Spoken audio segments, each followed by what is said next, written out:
दोस्तों नमस्कार, स्वागत है आप सभी का आज की इस नई वीडियो में। तो आइए शुरू करते हैं आज की ये कहानी। कभी आराम ना करने वाला मैं आज बड़े आराम की नींद सोया हूँ, क्योंकि कल शाम को एक दुर्घटना में मैं मर चुका हूँ। मेरी लाश बरामदे में नीचे फर्श पर अर्थी पर लेटी हुई है। रिश्तेदार, पड़ोसी और जान पहचान वाले गमगीन चेहरे लेकर फूलों की माला मेरी अर्थी पर डाल रहे हैं। बहुत सारे लोगों की आंखों में आंसू हैं। मेरी दोनों बेटियां चीख चीख कर रो रही हैं। रो रो कर उनकी आंखें सूज गई हैं।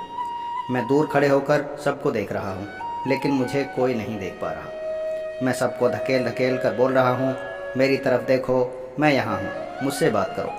लेकिन ना तो कोई मुझे सुन पा रहा है और ना देख पा रहा। मैं बेबस हूँ। मैं सबसे बातें करना चाहता हूँ, लेकिन सभी लोग केवल मेरी लाश को ही देख रहे हैं। मुझे नहीं, मैं भी सभी लोगों को देख रहा हूँ। मेरे पड़ोसी सक्सेना जी, जो मुझसे बेहद जलन की भावना रखते थे, वही सक्सेना जी मेरी तारीफों के पुल बांध रहे हैं। जैसे पूरी दुनिया में मुझसे अच्छा उनका कोई दोस्त ही नहीं था। मेरे रिश्तेदार, जो मेरे जीते जी मुझे एक पैसे की मदद नहीं कर पाए, जिन्होंने हमेशा मुझे हतोत्साहित किया, वे सभी आज मेरी लाश के आसपास बैठकर आंसू बहाते हुए मेरा गुणगान कर रहे थे। सबसे ज़्यादा दुख मुझे मेरी पत्नी को देखकर हो रहा था। मैं उसके सामने ही खड़ा हूँ, लेकिन उससे बात नहीं कर सकता हूँ। उसको छुप रहा हूँ, लेकिन वह मेरी छुअन को महसूस नहीं कर रही है।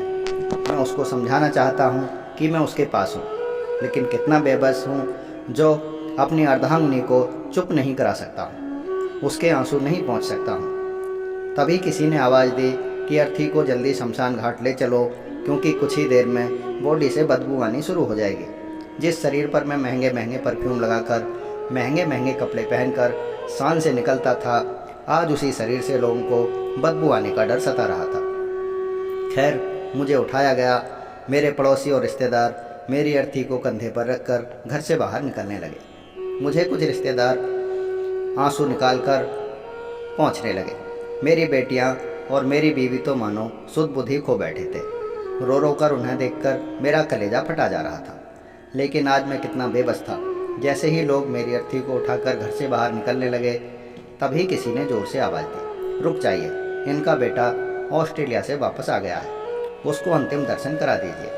मेरी अर्थी को सड़क पर रख दिया गया। मेरे बेटे ने, जो ऑस्ट्रेलिया रहता था और 5 साल उसने केवल हमें कुछ पैसे भेजे थे, और 5 साल में आज वापस आया था मेरे अंतिम दर्शन करने। बेटे ने मेरे चेहरे से कफन हटाकर मुझे देखा और वहाँ खड़े हुए लोगों से कहा, किस शमशान में ले जा रहे हैं पापा को? उसने ऐसे पूछा जैसे मुझे शमशान नहीं, किसी महंगे अस्पताल ले जा रहे हैं। और उसको लोगों ने बताया कि मेरी लाश को किस शमशान में ले जा रहे हैं। खैर, कुछ देर के तमाशे के बाद मुझे शमशान में चिता के ऊपर रख दिया गया। मेरे बेटे को मेरी चिता में आग जलाने के लिए बुला लिया गया।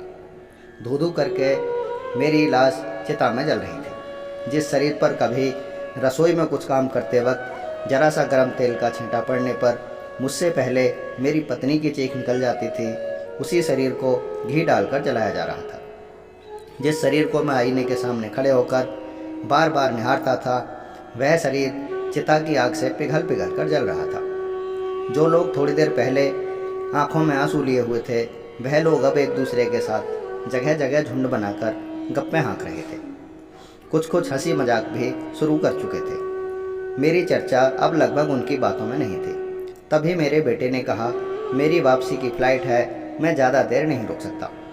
और उसने मेरी चिता की आग को ठंडे होने का इंतज़ार भी नहीं किया, और अपनी माँ और बहन से छोटी सी मुलाकात करने के बाद ऑस्ट्रेलिया वापस चला गया। लोग मुझे शमशान में जलाकर वापस मेरे घर की तरफ चल पड़े। कुछ रिश्तेदार और संबंधी अपने अपने घर की तरफ भी निकल पड़े।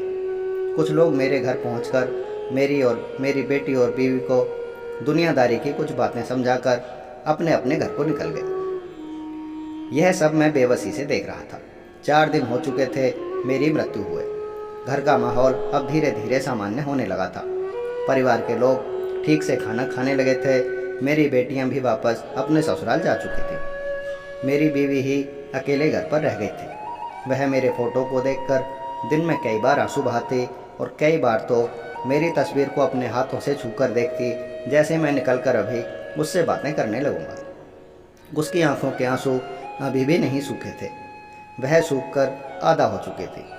उसके चेहरे पर अब उदासी और मायूसी के अलावा कुछ और बाकी नहीं था।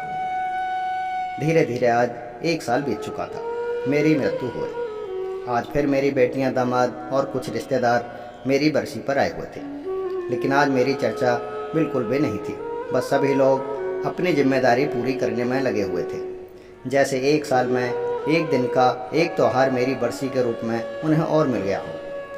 दोस्तों, यही होती है ज़िंदगी। जिनके लिए इंसान अपने आराम सुख को त्याग कर पैसे कमाने में लगा रहता है, वह लोग उसके मरने के बाद कुछ ही घंटों में या कुछ ही दिनों में भूल जाते हैं। जिस बेटे का भविष्य बनाने के लिए इंसान अपने सपनों की कुर्बानी देकर अपनी ज़िंदगी को जीता है, वही बेटा कुछ ही घंटों में अपने पिता की संपत्ति जमा पूंजी पर मालिकाना हक जमा कर बेटे का हक अदा कर देता है।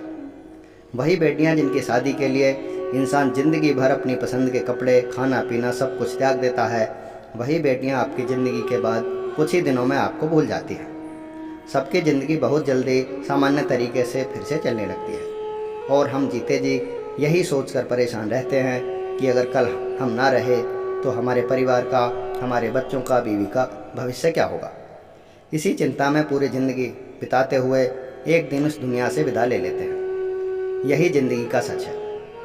अब समझ में आता है इंसान के मरने के बाद शमशान ले जाते वक्त राम नाम सत्य क्यों बोला जाता है, क्योंकि केवल राम नाम ही सत्य है, बाकी सब मिथक है, मिथ्या है। दोस्तों, कहानी पसंद आई हो तो चैनल को सब्सक्राइब करें, लाइक करें, कमेंट करें और बेल आइकॉन दबाना ना भूलें। धन्यवाद।